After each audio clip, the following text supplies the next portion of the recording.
En fait, c'était trop bien. T'as tout loupé. Ah bon? Ouais? Ah ouais, c'était une journée de malade. Bah vas-y, raconte. On est parti très tôt. Un peu trop tôt d'ailleurs. La prof n'était même pas encore arrivée. Du coup, comme les techniciens étaient en train de démarrer les machines, on en a profité pour en savoir plus sur le métier de technicien en remontée mécanique. C'était vraiment passionnant de découvrir l'envers du décor. Ils nous ont tout expliqué. Tous les matins, la procédure est la même.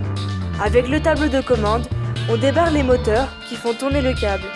Toutes les cabines sont rangées pour la nuit dans un garage pour ne pas qu'elles s'abîment. Ils les sortent les unes après les autres pour les arrimer au câble. Une fois accrochées, c'est parti. Elles sont lancées pour la journée. Mais ce métier ne s'arrête pas là. Il faut vérifier si tout se passe bien. On ne plaisante pas avec la sécurité. Après toutes ces explications, la prof est arrivée. On a pu enfin prendre la direction du sommet des pistes. On était pressés de chausser les skis.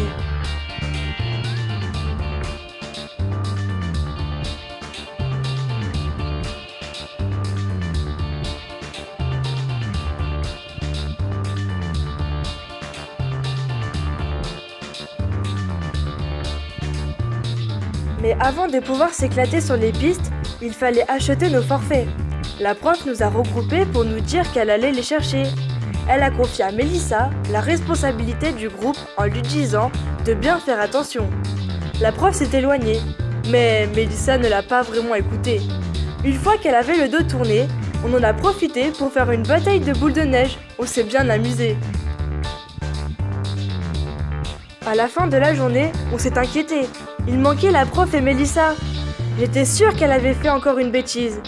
J'ai dit aux autres de ne pas bouger, que j'allais retourner voir les techniciens pour savoir où elles étaient. Elles étaient peut-être bloquées dans une cabine. Il était peut-être arrivé quelque chose de grave. Je devais en savoir plus. Alors, je suis retournée au local technique pour parler aux techniciens. Ils m'ont rassurée. Il était impossible qu'elles soient restées bloquées. Les techniciens sont toujours en contact par radio avec le reste du personnel de la station.